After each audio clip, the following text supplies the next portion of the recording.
Hey everybody, how's it going? My name is Tracy Lee Nelson, and I just want to thank you for allowing me to share my music with you. And this is one of them. All right.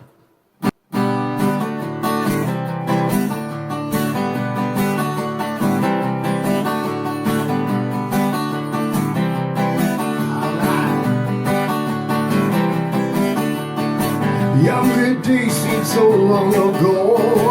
Time has passed, man, I've gotten old. Only memories of this place at the time of my life.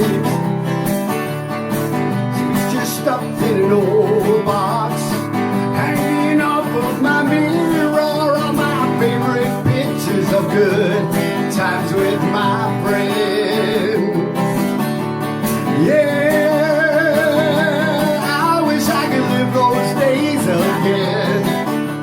Running strong, running fast, Santa Clarita. Yeah, I wish I could live those days again. Stop this clock, turn it back, and do it all again. The good old days, I remember them. Cramping, singing, and drinking. We got the fires burning bright all night long. Yeah, I wish I could live those days again. Running strong, running fast, Santa Clarita. Yeah, I wish I could live those days again. Stop this clock, turn it back, and do it all again. Maybe if I close my eyes and wish with all my might, I wake up back when I was young again.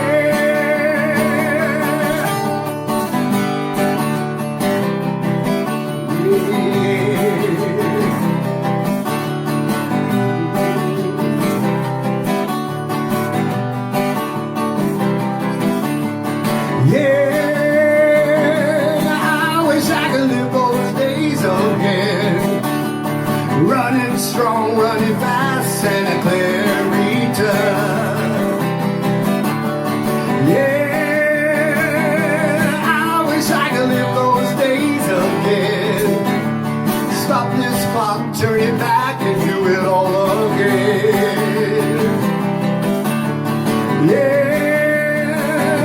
I wish I could live those days again. Running strong, running fast, Santa Clarita.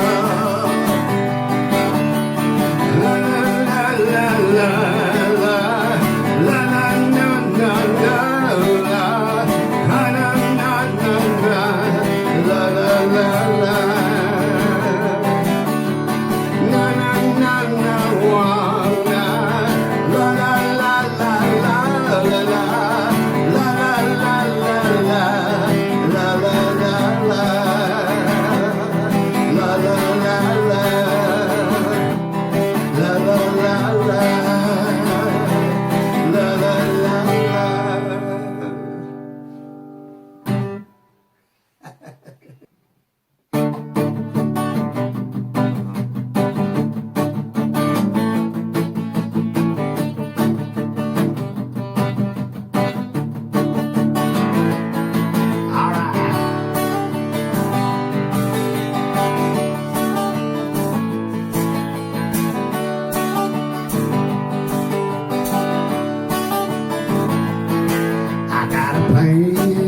For us, it's simple but it's for us.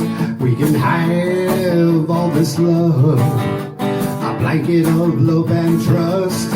We can play all day, live like children play, live a life that we dictate. Eat an ice cream cone from a thrifty store, stay up late and talk for days. Let's run away, you and I, hit the road and don't look back. Let's let them say we've lost our minds. As long as I'm here with you, we're just fools in love on a cloud of love. No one's gonna change our minds.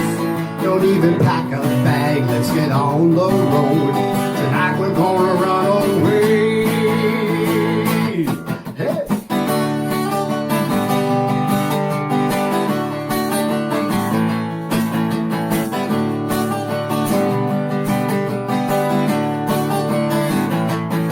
We can play all day, live like children play. Live a life like we dictate. Eat an ice cream cone from a thrifty store. Stay up late and talk for days. Let's run away, you and I. Hit the road and don't look back. Let them play, we lost our minds. As long as I'm here with you. Let's run away, you and I. Hit the road and don't look back. Let's let them say we've lost our minds. As long as I'm here with you. Let's run away. Let's run away. Let's run away. Let's run away. Yeah. Yeah.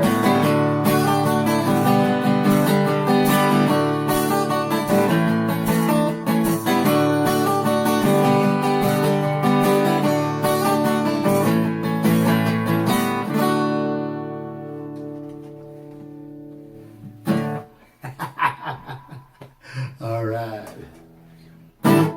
All right, I'm gonna throw a little blues song in here. All right, so yeah.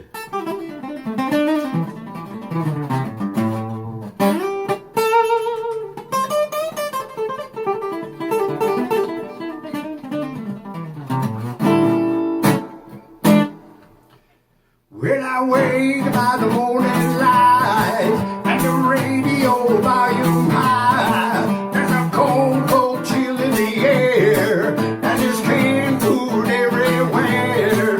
It's the same old story, same every day. I got instant milk for my coffee, instant eggs on my plate. The commodity beans are boiling. Mom says there's something great. It's the same old story, same every day. I got the U.S. commodity blues. I got the U.S. commodity blues. It's the same old story, same every day.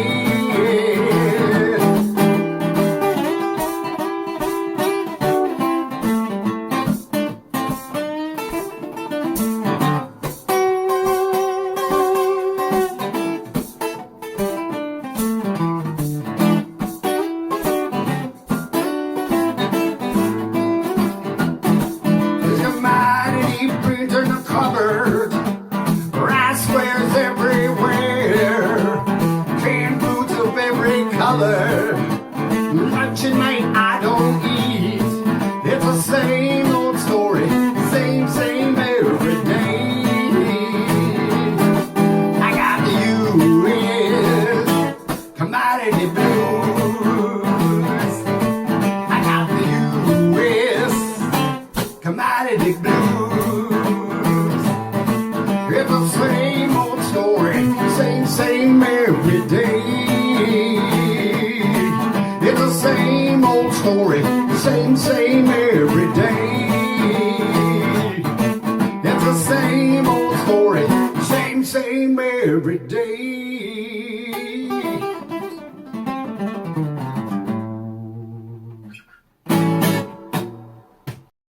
It's almost showtime and I can't wait for all the fun. I bet you can't either. So let's get to it. Let's have fun. Wow, did you guys have fun?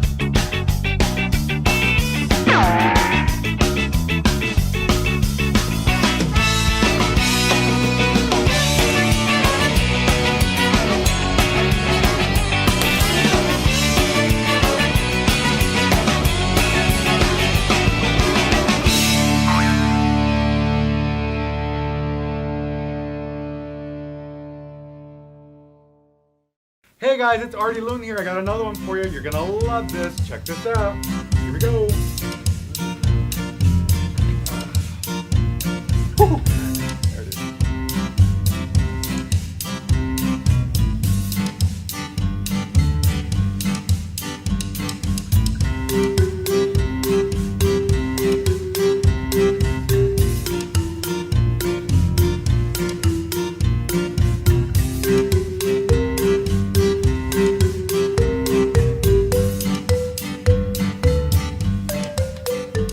Watch this.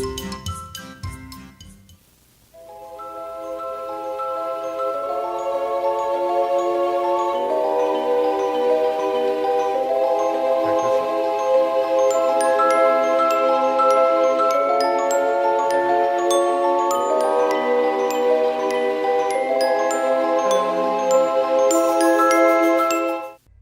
It's paint time! It's fresh. Ha. Cool. Yeah. It's a little small for me. I got it.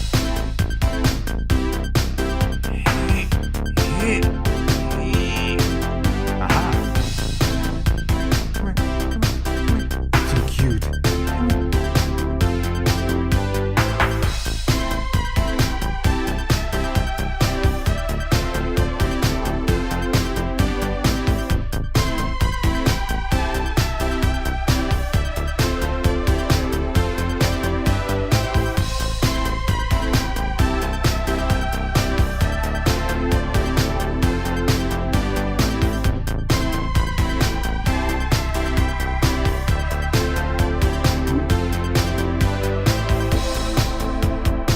Catch. Two. Ah. Oh no. Sorry. It's okay. I got it. Watch the ball. Ah. It's right there.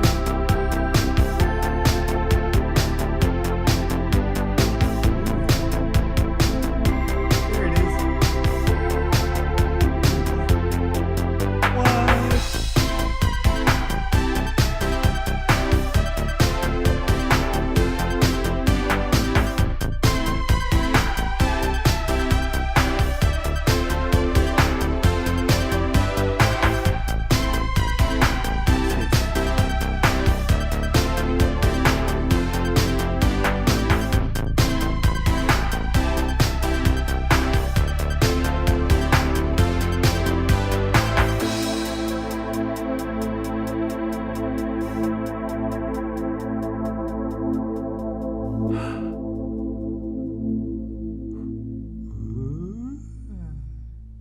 Ha.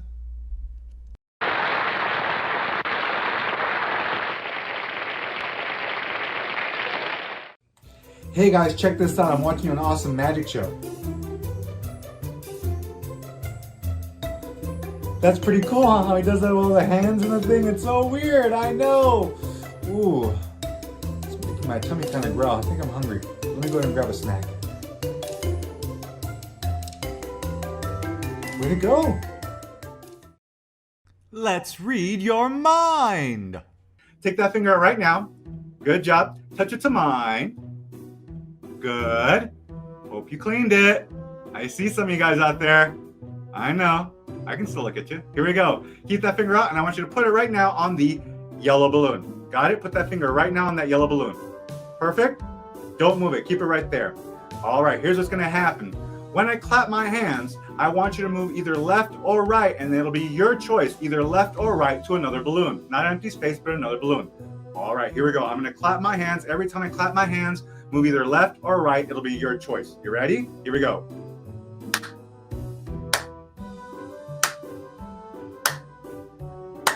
Perfect.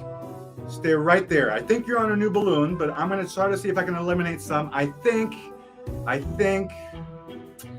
I'm not entirely sure. Maybe I'm on that one. Maybe I'm on that one. I think you're on, you know what? I have a hunch. How about this? You're not on those balloons. So how about this? We're going to try it one more time. Keep your finger on that balloon right now. ready? We're gonna try it one more time. When I clap my hands, move either left or right. It is your choice wherever you go. Here we go, ready?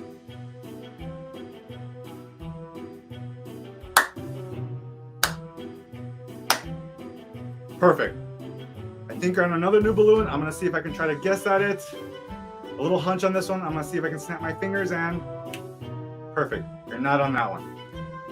We have one more time. Here we go. I'm gonna clap my hands. Every time I clap my hands, move either left or right. It'll be your choice. Here we go.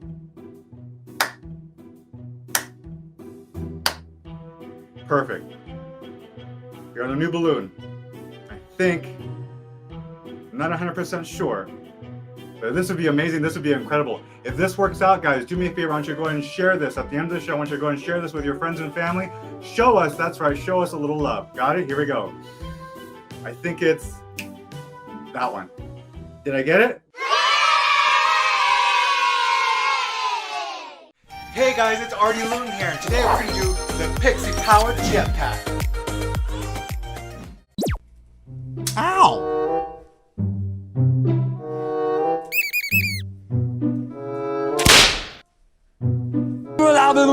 Derp derpity derp derp derp derp derp derpity derp derp derp derp derp derpity derp derp.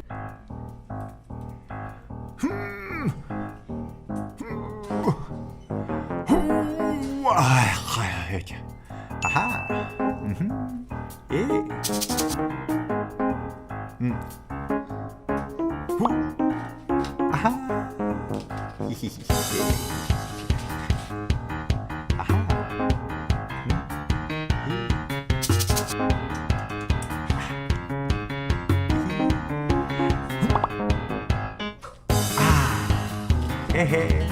Yeah.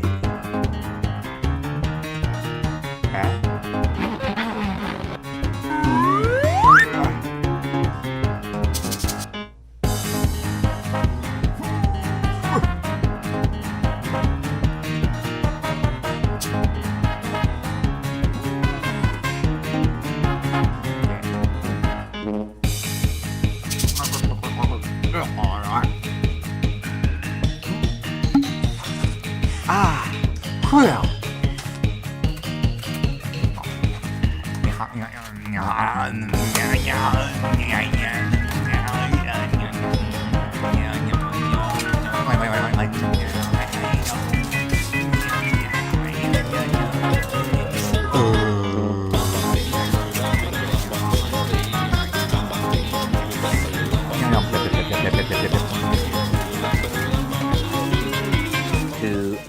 Later.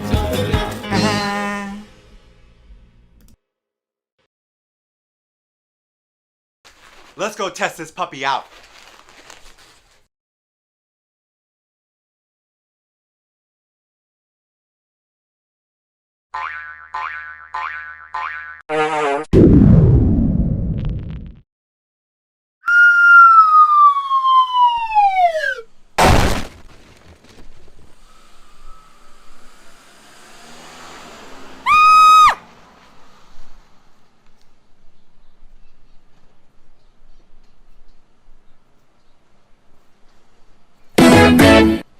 Hey guys, that's our show.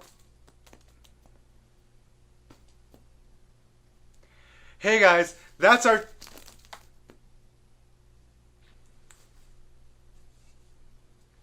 think that's it. Okay. Hey guys, that's our show for... Hey, and that's our show for today. Thank you very much for joining us here today at Artie Loon Live. We hope you guys had fun. Make sure to tune in next week for some more fun with me, Artie Loon. We'll see you guys again. Bye, guys.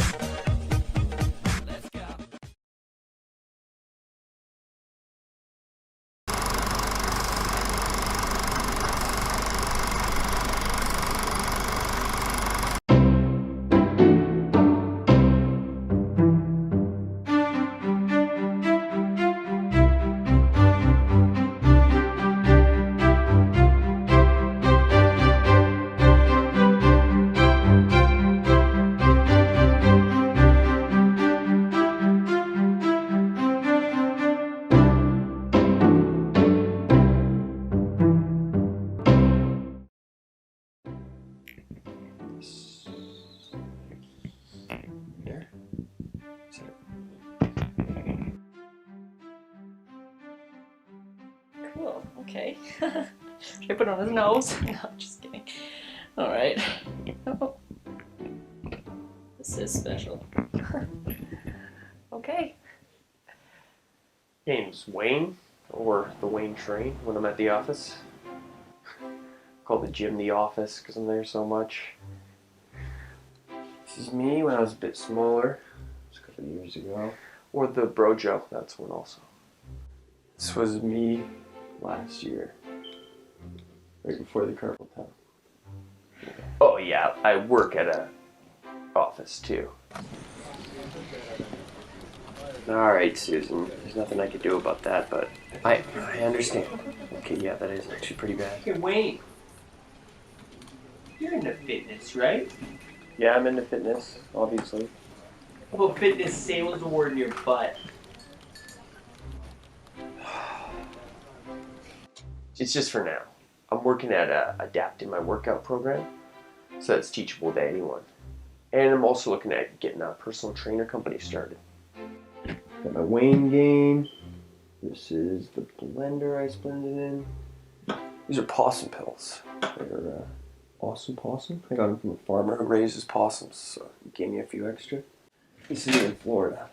It's a sweet dolphin and shit.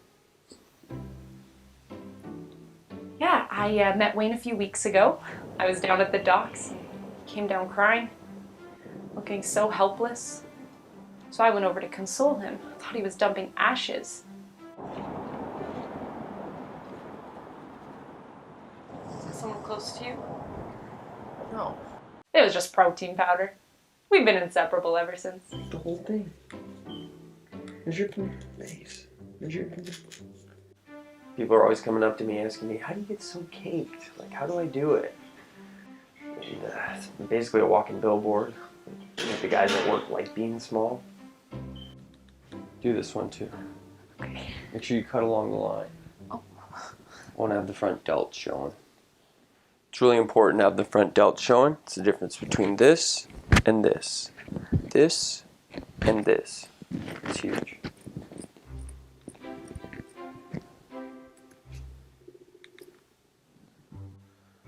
Lately, I've just been focused on recruiting, getting the buzz going. So yeah, I'm not in competition form. I've been getting ready for muscle hustle, bulking, you know. Still 8 weeks, so I'm gonna be huge. We're here outside Perry's Pump House. It's another gym. We're just in talks of getting Wayne game put on the shelf, so that's pretty big news. Hey, Wayne! Hey, Slugger, you hitting the gym? Yeah. What's with all the cameras? Hold on, I'll be right down. Come on, let's just go. Come on, let's get out of here. Come on, grab the. Come on. Yeah, you've always got to be ready to run when you're out with Wayne. You never know when you're going to run into a competitor. Oh, muscle hustle? Anyone who's anyone has to go through it if they want to be taken seriously in this sport. Last year's winner was a guy they called Brad Rip. He's an absolute specimen. This is Brad last year. Pretty sure he owns Denny's now.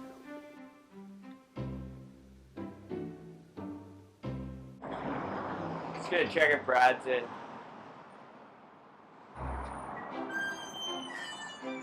Hey, is Brad in? Brad, I know him from the gym. Should be here. Can't really see him anywhere, but yeah, just tell my stuff. He's probably getting the gains in. Wasn't there. His van's here, but I know he has a bench in there. I've seen it when he in his driveway, but it's weird. It's supposed to be my first year competing, but I got carpal tunnel a month before. Couldn't hit the gym for a week. Lost my yoke. Yep, this year's all mine. I mean, that's what you guys are here for, right? See how it's done? I got this girl Erica all moved in till after the competition. Keep me in check. She's gonna be my light when things start to look dark, you know. Help me keep my eyes on the sides. What the hell was Melrose doing at Perry's Pump House? He's just jealous. Should be jealous. I mean, that's my gym. I'm the only one who goes there. Cowboy boots? Top shelf. If I see him, the top shelf. the top shelf. Literally just jump up a little bit and then that'll be up there. Erica? She's kind of like my carrot. She keeps my head in the game. Whether that means that she's prepping my meals for me, spotting the weights for me, or even just doing the wash for me. She's that rock. With it. Slide your thumb out. Wayne doesn't really have time for romance right now. I think he's probably just focusing on competing mostly. Who wants his own Denny's? Oh, I do. Well, we haven't really talked about it, but the chemistry is pretty hard to deny. No, I never went to the gym before. My body could not have handled it. Started taking Wayne Gain now, though. It's helping me bulk up. Again. Nice try. We can't just tell anyone what's in it. But no, I have no idea what's in it. Usually makes it when I'm out. Oh yeah. When you're training for the big leagues, things can get real dark real fast. Not today. You just gotta keep going. You gotta keep pushing. There's some days where you just want to go home and cry. No! Just throw it all away. You're not gonna beat me.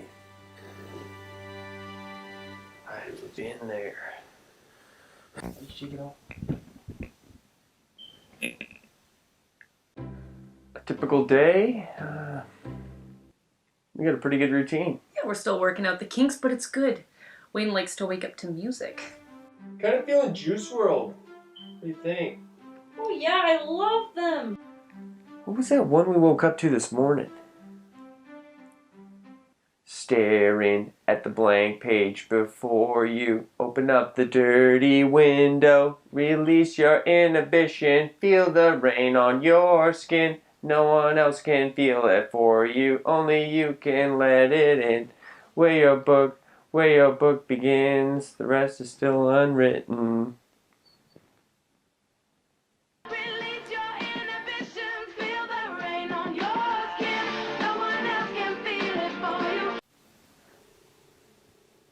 Natasha Bedingfield. Yeah, Wayne's letting me use one of the corners in his room. Yeah, so this is my bed. I just throw a pillow down there when I'm ready to go to bed and it's good to go. Used to be a couch there. Had to get rid of it. Doing a bit too much sitting. So yeah, once I'm up, it's straight to work. Curls, squats, reps, pain. After that's done, Erica's got a Wayne Gain waiting for me. And then should be on meal prep.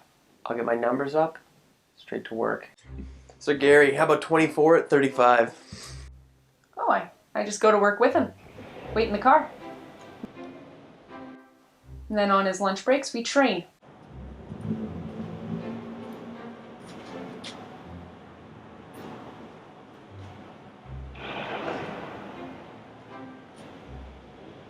And I bring him water. Yeah, she brings me water also.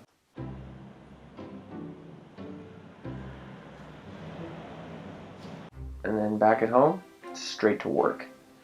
Erica spots me till bed, we pick out her next song, and that's that.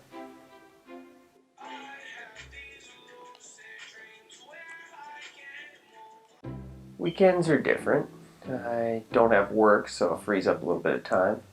Check out the gyms, see what the competition's up to, you know, show face a little bit. We're just here outside my gym. We're gonna go take a look inside, see who's looking big, maybe go size up the competition a little bit. Oh, Billy! Making it banging in there or what? This is my shake.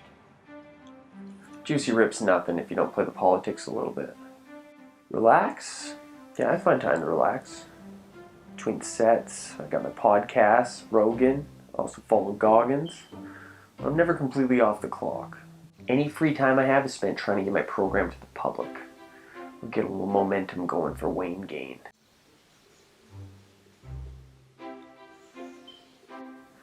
Always gotta have another log on the fire. Yep, that's the next 8 weeks. Who knows once Wayne wins Muscle Hustle. Yeah, when I win it, quit the call center. Just focus on the Wayne train. After a title like that, all sorts of doors open up.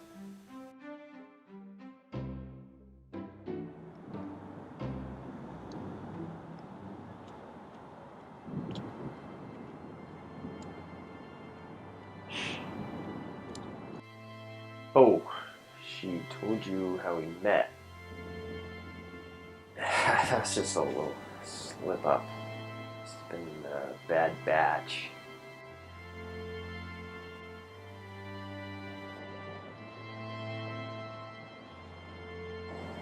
Sorry. I'm gonna eat this. No. I wasn't crying though.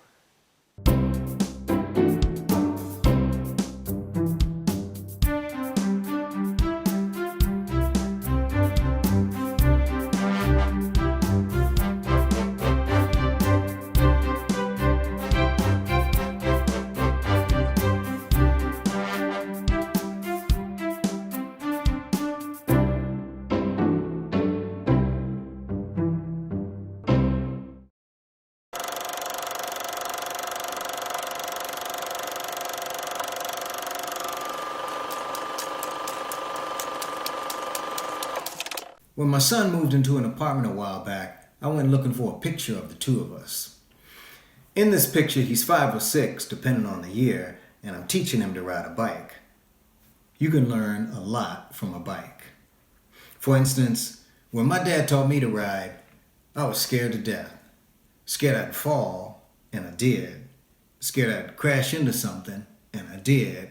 Scared I'd never learn it, and I did. All of which can be lessons for so many things in life. It was 1967 or 68. I was 8 or 9, depending on the year. One evening after work, as he always did, my dad pulled up in the alley behind the house in the pickup he drove for the Sunoco gas station he owned on Brentwood Road in Northeast Washington, D.C. He backed into the driveway, hopped out the cab, reached into the back of the truck and lifted up a red bike. It was ugly. I knew it right away. It was plain. Had these touring handlebars on it. Big old fat plain seat. It wasn't cool. He'd probably been given the bike by a customer at the gas station. I imagine the conversation went something like, "Stanley, does your son have a bike?" "No, he doesn't." "Think he'll want this one?" "Sure. I'll put it in the back of the truck." And that was it. I'm sure Dad noticed it was ugly, but he probably figured free beats ugly any day. But that evening, in the alley, my dad called me over. "Earl." I'm a junior, so he always called me by my middle name. "Come sit on this bike." I sat down on the bike. He made a few adjustments to the seat. "Come on." Took me out to the alley, commenced to teach me how to ride. The same way all parents teach their kids how to ride. The same way I would teach my son 30 years later. While I pedaled, he held onto the back of the seat, keeping me balanced, upright, and somewhat confident. "Come on, you got this. Come on. You're doing good. You're doing good. You got it. You got it. You got it." Even after I fell. "Come on, you almost had it. Don't quit. Don't give up. You almost had it. You were doing good. You were doing good. Get back up there. Let's try that again." Which can be lessons for so many things in life. Because just like in life, one minute you're confident. "I got this. I got this. I got this." And the next minute, you're losing all hope. "No, I don't. No, I don't. No, I don't." So what do? You balance yourself, you get upright, and you realize you really do got this. I used to bug my mother all the time to ride my bike. "Mom, what? Can I go ride my bike?" "Yes." I didn't ride all of D.C. on that bike, but I did cover my end of Northwest with my buddy Eric, who lived a few doors down. We'd go up this street. "Oh man, haven't been up here before." We'd ride up that street. "Oh, dead end. Look, couple of dogs. Turn around, let's go." One evening we rode up the ramp of this office building to the rooftop parking. You could see all of D.C. Whoa, Eric, look at that. Man, you can see the Washington Monument. "That's the monument?" "Yeah." "Oh, looks like a small pencil from up here." "Yeah, but I'm sure when you get up on it, it looks like a giant pencil." Hey, we should ride down there one day. Yeah. In the early 70s, I got my next bike, a Stingray. Oh, Ma, what? I'm going to ride my bike, okay? This bike was purple. Had a gear shift on the middle bar, looked just like a car stick shift. Had a banana seat with a sissy bar attached to the frame. High-rise handlebars like the guys have on the chopper motorcycles. I used to take playing cards and clip them to the front forks. So when the spokes hit the cards, it sounded like a motorcycle engine. Flabba, labba, labba, labba, labba, labba, labba, labba. I gained all the confidence in the world on that bike, doing wheel stands from one corner to the next. Get it, Earl? All right. Ha. In the middle 70s, I got my next bike, a blue Schwinn. I bought it with the money I made working at my dad's gas station. I had it on layaway at a bike shop on Connecticut Avenue. Every couple of weeks, I'd go and put a few dollars down. How much you putting down today, young man? $20? Let's see. That brings your balance down to $50. Down from $120, you more than halfway there. The day I paid it off, I rode through Rock Creek Park all the way back home using all 12 gears. I made history on that bike. People saw me all over the district. Hey, Earl, I was going out Riggs Road the other day about 10 o'clock. Did I see you on your bike? Yeah, that was me. Hey, Earl, man, I was in Southeast out of Anacostia or something in the parks. I saw this cat coming down the street on a blue bike. Was that you? Sure was. Hey, Earl, I was getting on the bus at Federal Triangle. I saw you and Eric turning on to Pennsylvania Avenue. Where were y'all going? Monument. However, by the time I got to the University of Maryland, the bike stayed in the garage because I started driving to school and taking the bus. Then in 1979, I moved to LA, left the bike at home. A year later, called my mother, asked her to send it. Mom, what? Can you send me my bike? Can you stop yelling at me every time you talk to me about that bike? Oh. But the bike was cool when I got it out to LA, except streets of LA weren't as friendly as the streets of DC. So about a year later, I sold it to a co-worker's husband for $75. But I appreciated that bike more than all the other bikes I had because I worked to get that bike. That was my bike. When I taught my son to ride, just like me, he was scared to death. Scared he'd fall, and he did. Scared he'd crash into something, and he did. Scared he'd never learn it, and he did. That afternoon I was teaching him, my wife was out front taking pictures of us. When my son moved, I went looking for one picture in particular. Now, as a parent, you're never quite sure that what you teach your kids stays with them. Most things are in one ear and out the other. However, I knew what I taught him that day stayed with him because he still rides to this day. A bike much more expensive than all of my bikes put together. But in this picture, he's on the bike and I'm running behind him. I've let go. My arms are outstretched as if to say, "You got this, son, you got this." And he's balanced and upright as if to say, "I got this, Dad, I got this." And I hope all of that determination and confidence and sense of adventure that he learned that day and all the days he was on his bike, I hope all of that stays with him for the rest of his life. Howdy! Hope you're enjoying the May 2021 edition of the 10x10 Variety Night. I'm Squeezebox Sam, one member of the music-making outfit Grit.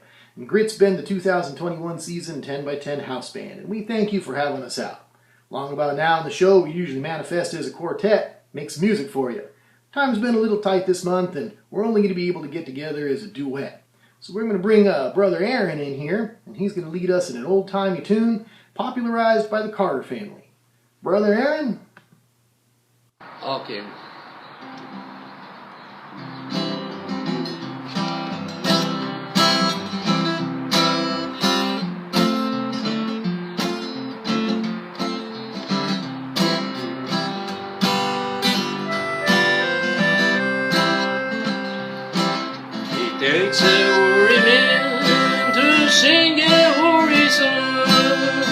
takes a worry man to sing a worry song. I'm worried now, but I won't be worried long.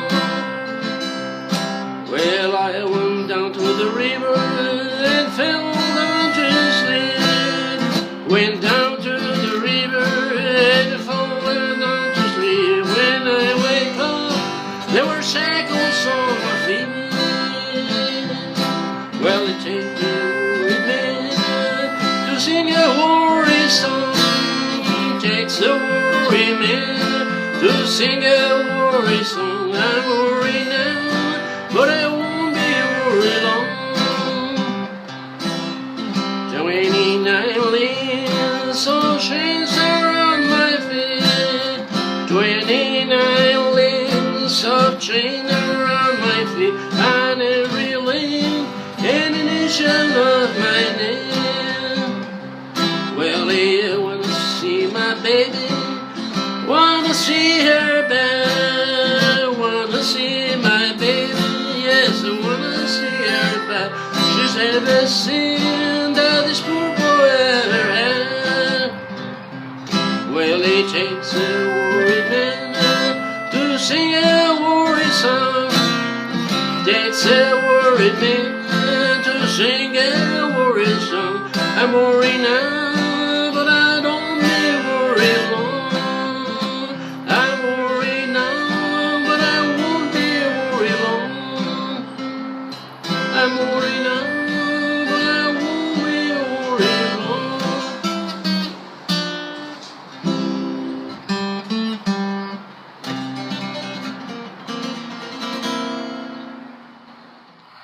Much obliged, Brother Aaron. Well, before we get along with the show, time for a little squeeze box trivia. When was the last time that the Western Hemisphere was invaded by a European military force? Well, that would be between 1861 and 1867, when the French decided to invade Mexico. Famous battle in 1862, Mexican victory at Puebla, is commemorated for us as, you guessed it, Cinco de Mayo. Incidentally, don't mistake Cinco de Mayo for Mexican Independence Day, which happens on September 16th. Interestingly enough, Cinco de Mayo is more popular in the United States than it is in Mexico, and it has beer sales that are only surpassed by the Super Bowl. Hope you enjoy the rest of the 10 by 10. Thanks for watching. Wild. My hair is so wild. Oh, so wild. The ode to my hair, as wild as can be. Wild, like the leaves in the grass with the trees. Wild, my hair, oh so wild. This ode is to the hair that ever grows, that is ever magical and ever beautiful.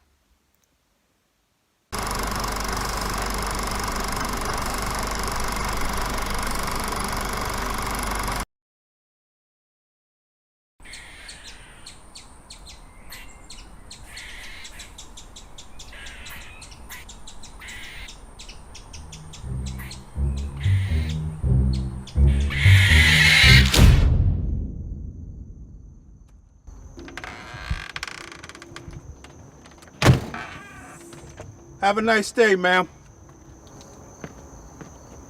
Hello, little fella. Looking cute. At least you treat me better than the humans. At least I can see that.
I'm Dylan Brody. Thanks so much for joining us for 10 by 10. I think if we've learned nothing else from this pandemic, we've learned that none of us has put nearly enough thought into how we appear in medium close-up under office lighting. I haven't had my hair cut in... Look at this. I thought I was going to be getting to George Carlin, circa 1973. I wound up with George Washington, circa 1773. I'll be presenting this evening a story called That's Comedy. Having made the transition from stand-up comic to humorist and storyteller successfully enough to integrate material from all points along the comic to storyteller spectrum in my work, I can authoritatively say that this is too long an opening sentence in any milieu. A few years ago, my father flew from India to Boston with a layover in Los Angeles. So I drove down to drink coffee at the Bradley International Terminal while he drank scotch and pointedly did not discuss how his flight had been. In truth, I could tell a good deal about how his flight had been by the stiffness in his gait and a combined shoulder shrug and apologetic nod. You know someone long enough, eventually you know what each of the twitches means. This combination meant, I know, I walk funny when I get off a long flight now, and was immediately followed by the self-deprecating snort of a tiny laugh that said, I'm sorry, I'm aging, and I'm self-conscious about it. That was all before we'd hugged. I have no idea what my shoulders, hands, and eyes said as he approached. I may have snorted. We hugged and then sat at a tall bar table together. When the waitress came, my father ordered a scotch on the rocks, then specified Dewar's, then asked if they had Johnny Walker Black. They did, and he stuck with the Dewar's. I ordered coffee and said, and please refill it until I vibrate and die. The waitress said, I'm required to cut you off when the seizures begin. I said, well, what you sees is what you gets. She said, I'll be right back with those drinks. My father rolled his eyes, and I knew that he was annoyed that I was spending so much unnecessary time talking to the waitress, so I called out, did you say that you do have the Johnny Walker Black? She said, yes, do you want that? I said, no, I'll stick with the coffee. Neither of them noticed that it was a hilarious situational callback. He said, if you want the Johnny Walker... I said, no, I have a show tonight. Comedy. I sighed. No, storytelling. Don't do that. That wasn't me not knowing. Sometimes it's comedy. The waitress brought my coffee and his drink, and we went silent as though we had been having an argument that we didn't want her to hear, although we hadn't really. We were just sniffing around one another's sensitivities, deciding whether we wanted to engage or avoid. I recognized the dynamic, and I could feel my mind building a metaphor around it. When she was gone, he said, well, what's the difference there between comedy and humor and storytelling? I had gotten 1,000 different versions of this question before. I had heard it so many times on radio spots and morning zoos and on television chat shows that I had stock answers. I quit smoking pot and I bought cufflinks. Or comedy is a 4-to-1 laugh per minute ratio. Humor is witty raconteurism. Storytelling is less wit and more money. My father's tone lived at the edge of dismissal, implying that his real point was that I hadn't advanced in my career, I had just moved sideways. It masqueraded as an inquiry, but it was a challenge, both jab and bait. I didn't want to take the bait and become defensive about my income, about my failures as a mainstream attraction. Forgive me, when I perform, I sweat like Chris Christie putting on his socks. I didn't want to gloss over the question as though it was a morning zoo promotional spot. Also, I had begun building this metaphor about the argument we had been actively not having, so I took time to formulate a proper answer. Let me put this in the form of an ancient Zen parable that I recently invented, I said, and he nodded, a light smile playing around the corner of his lips at the opening sentence. A couple of months ago, I went to the martial arts studio where I study. It was early in the afternoon. I went in to talk to my master. I told him that I was working with a client who kept wanting rewrites and would attack and belittle me before giving the notes so that I never felt like I could refuse to do more work for free. My master chuckled at me and took me out of his office. He had me take off my shoes. We bowed to the flag. We walked out together onto the practice mat. The studio was empty except for one black belt candidate who would teach the first class for little kids later in the day.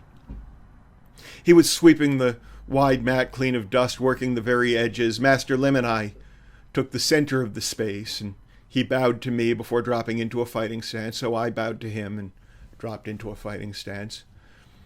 Master Lim made a fist, and my focus went to it, preparing to dodge or to block, deciding which way I should move when it came. He said, "This fist is not the universe. If all you see is the fist, it becomes the universe, and you will encounter it. Look at me, look at me." The kid, sweeping the studio, shouted, "He's serious, look at him." I forced my focus to shift to Master Lim's face, to his eyes, and he broke into a wide grin. He said, "You see? Now the fist is no longer the universe. It is barely consequential, given the amount of space you have to work with that is not the fist, yes?" I immediately understood how to work with this difficult client, how to shift my focus into the space that was not designed to distract me from the business transaction and redirect me to my own insecurity as a creative writer. I looked at my father, and I saw him putting the pieces together, remembering where the story had started, how it related to the metaphor of the fist that is not the universe. I did not tell him that I had created the metaphor as an exploration of the argument he and I had been dancing around. He said, "I don't understand why you're telling me this." I said, "Do you feel as though you know what the practice room looks like?" He shrugged and nodded. "Do you understand the metaphor of the fist and how it serves in a circumstance other than a fight?" He nodded. I said, "That's storytelling." "There's good money in that, is there?" I shrugged and felt a sharp awareness that it was a shrug I had learned from him. I said, "If it weren't so intermittent, sure." He nodded slowly, not quite certain how to proceed. I continued my spectral breakdown of my vocation. "Now, as great as it was to get that advice from my master," I said, "it wasn't the thing that most stuck in my head from that afternoon. I'm going into the martial arts studio to get advice from my master because I'm stressed out by a client, and I figure the best possible solution to that is to add an extra stop to my day." I parked in an open spot across the street, and as I approached the studio, I passed a woman deep in thought, whose face was locked in the expression you make when none of the sides offered by the waitress sounds appetizing. My father chuckled, and I saw the micro twitch of his nose as he tried on that expression. I went on. I turned to watch her move on down the sidewalk, her elbows locked, hands cocked at right angles, palms downward, as though she might engage abruptly in a Shirley Temple dance number. I found myself contemplating the circumstance that might lead to that particular combination of tensions. Surely, I thought that afternoon, this woman was not literally thinking about how neither baked nor French fried potatoes appealed to her just now. Surely she did not hope, as her mannerism implied, to be discovered as the next great child tap dancing sensation. She was in her late 50s and the 21st century. It occurred to me that we all do this constantly. We self-entertain by tickling at the ribs of our natural empathy. We look at those around us and build stories around them, projecting histories and passing judgments. And just at that moment, a kid in a branded t-shirt with a Monster Energy drink logo skateboarded past me, coming way closer than I was comfortable with. Over the rush and grind of his wheels on the pavement, he half whispered as he went by, "Hey, Grandpa, just go ask her out if you're interested." As I went in to get advice on client relations, I realized that the kid had imagined me to be involved in a much more interesting story than the one I was actually in. And apparently, I look old. My father barked a quick little laugh then and said, "Oh, nonsense, you look great. Your hair is... well, you look great." Thank you, but that's not my point. My point is, that's how I work as a humorist. He said, "Oh, right, sorry, we're still doing that." I nodded. I continued. "You know, I don't have to drive to the airport to spend an hour with my father when he's got a layover. I do it because I love and respect him, and it's on the way to the casino." My father chuckled at the jab. Truth is, I never wind up at the casino, because after drinks with my father, I am hyper-aware that I have nothing of value. My father snorted in a way that told me I was into the zone. I didn't just let myself get to the argument we'd been avoiding. I let myself go into it like a road warrior facing a heckler. I let myself go into it to win. It starts with what I like to call the opening unpleasantries. He asks me how things are going in my little life. I jokingly call him a and then we all order scotch. His eyes crinkled up at the corners and his giggles started.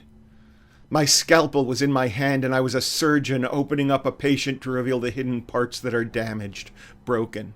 Scotch is a good idea. What you want is to disable your filter when you're most likely to be triggered. I learned my lesson. Now he drinks scotch and I drink coffee. That way his filter drops and I'm just twitchy and on edge. My father is deeply conflicted in his relationship with me. I was on fire, riffing fast and dragging half-written jokes from the internal filofax to drop into the mix whenever one stumbled across my consciousness. On the one hand, I said, there's every father's desire to support his son's endeavors. On the other hand, there's every academic's natural impulse to undermine a vastly superior intellect. My father had reached that level of silent laughter that can be mistaken for a Heimlich request. Other people at other tables had quieted it a bit. Maybe I had gotten loud. Someone whispered something and I swore I heard my name. I'm not really a well-known figure, but in the LA area, there might be people around from time to time who know my name, my face, my voice and rhythms from radio, maybe. I saw peripherally the rectangle of a cell phone held up, camera lens pointed at me. I didn't know how long that had been there. Suddenly, the imaginary, invisible audience that always accompanies me felt very, very real, and it had shown up just as I was hitting my stride, reducing my father to tears. I said, I used to feel as though my father was living through my accomplishments. Now I just feel like he's living through my inheritance.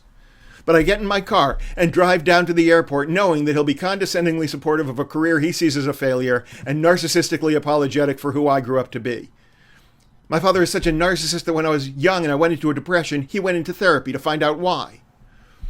And in that moment, I'll be 10 years old again, craving approval, feeling that my worth as a human will be proven if I can just get this man to put scotch through his sinuses. I set the DVR, because it's not worth missing Master Chef Jr., but I do it. I drive to the airport, which in Los Angeles has the meaning that walks to Hades had for the ancient Greeks. Seriously. Orpheus would have been legendary for going into the very heart of Terminal C departures to retrieve Penelope. My father, through broken breaths of wheezing laughter, said, Eurydice, but keep going. He waved me on with the back of his hand. We both want to see one another, but no, we know ultimately it's just going to be an emotional punch in the nose when we get there. Still, he tells me when he's coming to town. And I clear time in my schedule, and we both set ourselves in motion toward that fist, because that is the nature of love. And that, Dad, is comedy. My father slowly gained his composure and sipped his scotch. People at other tables felt the end of the run, and regular conversation picked up around us. I consoled myself with the thought that, frankly, this was probably the closest I could get to an applause break at a daily grill in an airport with an accidental audience. My father turned the ice in his glass using the little plastic stir stick. He said, and your mom told me you've been writing on some children's show? What's that about? I shrugged, a shrug we both recognized, and said, oh, that's my day job.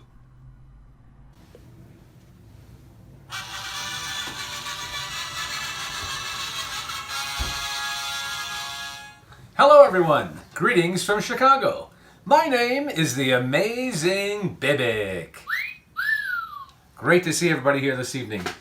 I'm joining you this evening from my magic show bar in the Bibic basement. You know, Chicago has long been a hotbed of magic activity, and it's really one of the birthplaces of bar magic, a place where you can go and see magic performed and drink cocktails. And so, I thought tonight, do a little bit of bar magic for you, and maybe even you may want to join me in a cocktail. Ah, here's one now. Ah, cheers, ladies and gentlemen.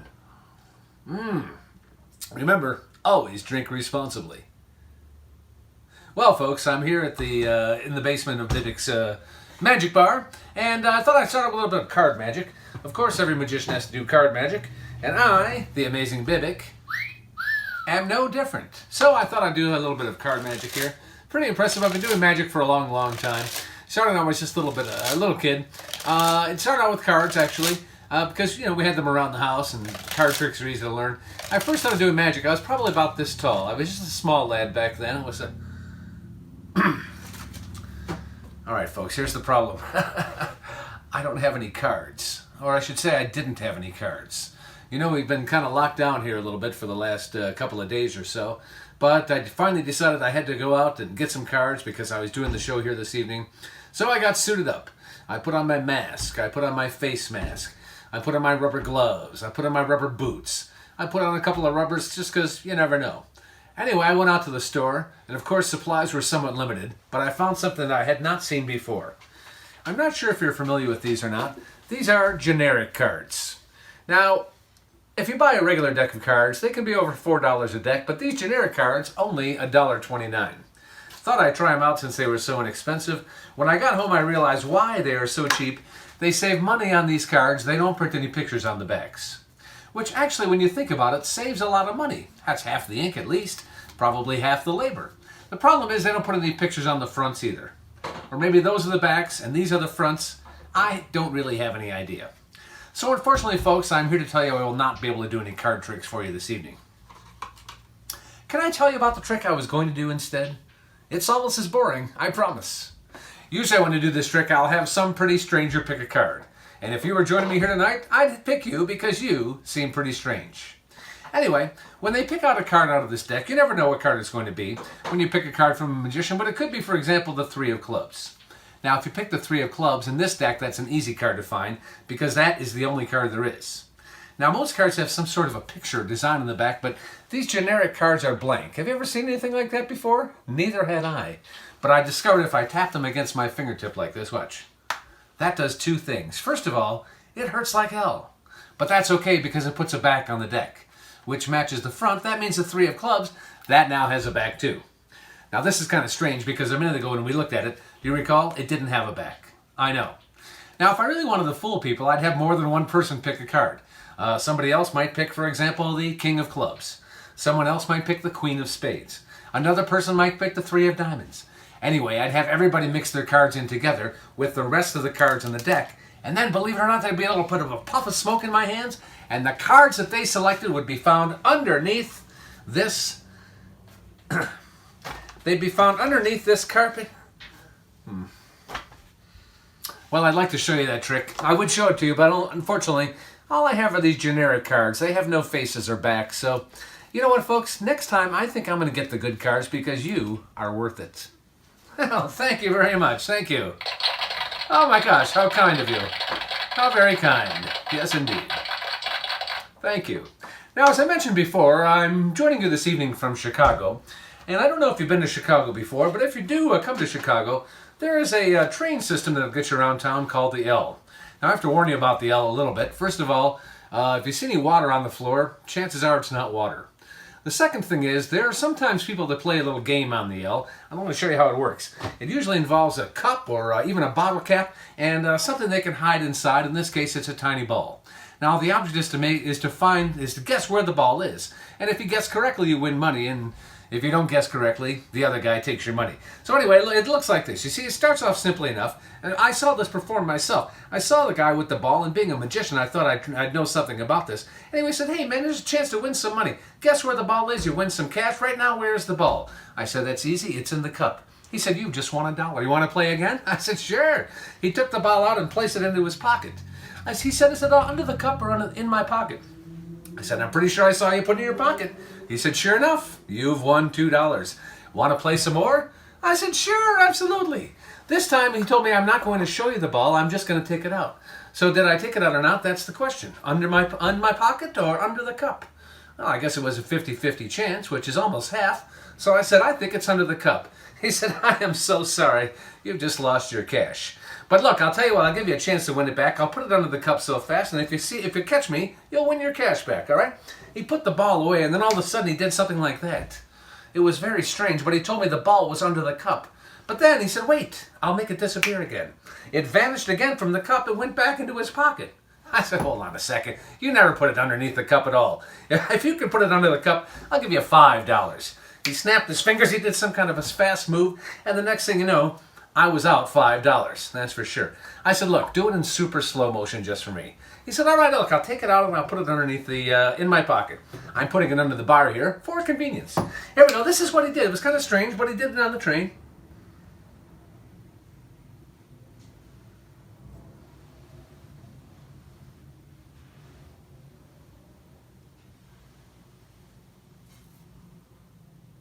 I know. Nobody noticed there either. Anyway, he said, if you can guess where the ball is, you can have your money back. I said, you definitely didn't put it under the cup. It is definitely underneath, in the pocket. Well, that's when I lost some even more money. I said, wait a second. I think I'm catching on to this whole thing. I said, sir, I think that you have 2 balls. He said, that is very observant of you, and most people don't catch on, but since you caught me, I'll let you know for sure. I'll tell you for sure you are correct. You see, I always have one in my pocket, and I always keep one under the ball. One under the cup. The thing is, I couldn't find 2 balls that were exactly alike, so this is the one I let you look at most of the time. That's actually the one I keep in my pocket. The one I keep under the cup is a different color, but nobody seems to notice because the texture is so similar, and I have to admit, it was about the same. But the really weird thing was, the guy told me, he said, look, I'm not surprised you didn't see it, because you see, this ball doesn't fit under that cup. This ball always gets in the way of this ball, so that makes it very difficult to put them all in. Anyway, the bottom line is, don't play that game on the L. Folks, I hope you've had a great evening tonight. Thanks very much for joining me. My name is the Amazing Bibic. Bye-bye from Chicago.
last take.